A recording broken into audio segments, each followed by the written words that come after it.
Valentine day celebrate करने के लिए अर्श और रागनी 13 फरवरी की सुबह दमन और दीव पहुंचे थे। रागनी काफी खुश थी क्योंकि इतने सालों के रिलेशनशिप के बाद वो लोग पहली बार कहीं घूमने बाहर आए थे। सब कुछ प्लान के मुताबिक ही चल रहा था, मगर अभी आधा दिन ही बीता होगा कि अर्श के फोन पर बार बार ऑफिस के कॉल आने लगे। थोड़ी थोड़ी देर में अर्श रागनी से दूर जाकर ऑफिस में बात करने लगता। यूं ही करते करते शाम के 6:30 बज गए। दोनों सैर के लिए पास मौजूद जंगलों में निकल पड़े।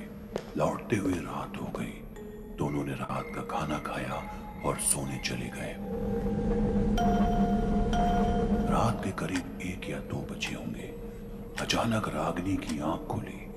उसने महसूस किया कि कमरे की खिड़की खुली है, जहां से अंदर आ रही सर्द हवाएं ठिठुरन पैदा कर रही हैं। लिहाजा वो कमरे की खिड़की बंद करने उठी। तभी उसकी नजर सामने मौजूद घने दरख्तों के झुंड पर पड़ी, जहां एक औरत नुमा परछाई एक पेड़ से दूसरे पेड़ पर उछलती नजर आ रही थी। उसे अपनी आंखों पर भरोसा नहीं हुआ।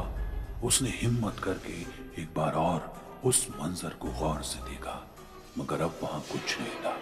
रागनी से महज अपने मन का वहम मानकर दोबारा सोने चली गई और अगली सुबह अर्श की आवाज से उसकी आंख खुली।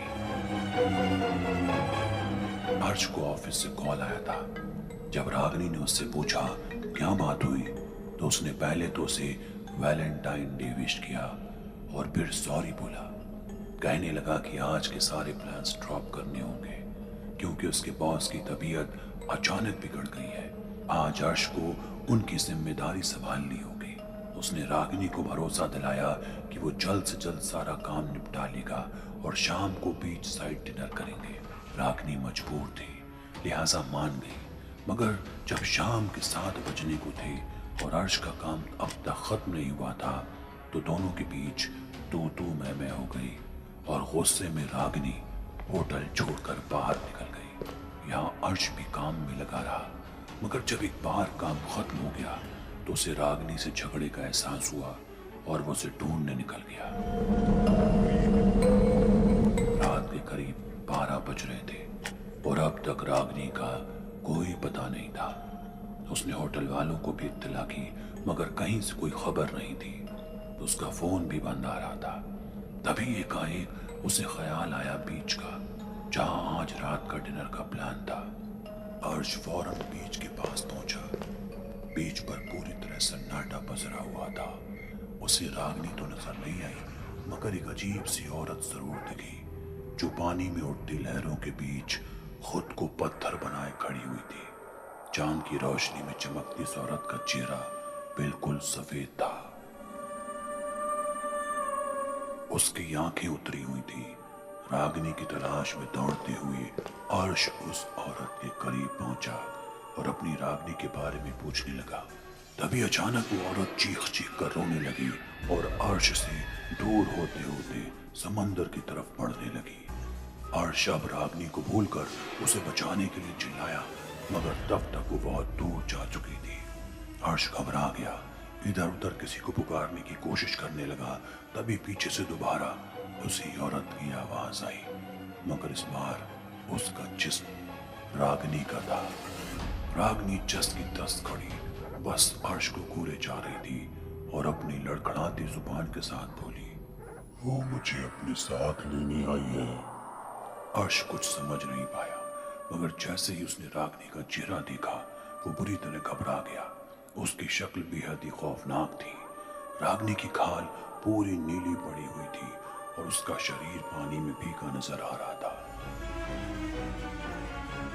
साफ था कि रागिनी जिस हालात में अर्श के सामने खड़ी थी, उसके जिस्म में जान ही नहीं थी, जैसे उसके बदन का सारा खून सूख गया हो। अर्श ने पूरी ताकत लगाई और रागिनी को वहां से ले जाने की कोशिश करने लगा, मगर वो बिल्कुल भी नहीं हिल पा रही थी। अर्श की ये कोशिश अभी भी जारी थी कि रागिनी धीरे धीरे समंदर की तरफ बढ़ने लगी।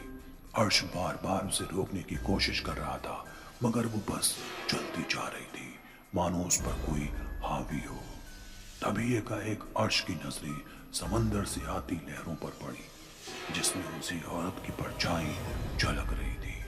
अर्श ये देखकर घबरा गया।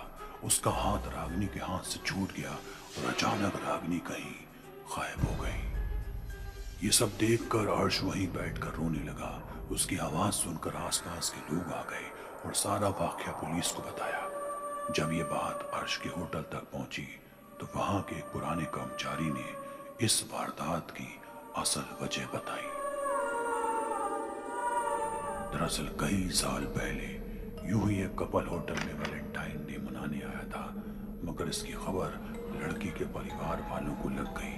उनके पीछे पीछे होटल तक पहुंच गए और उस लड़के को मौत के घाट उतार दिया।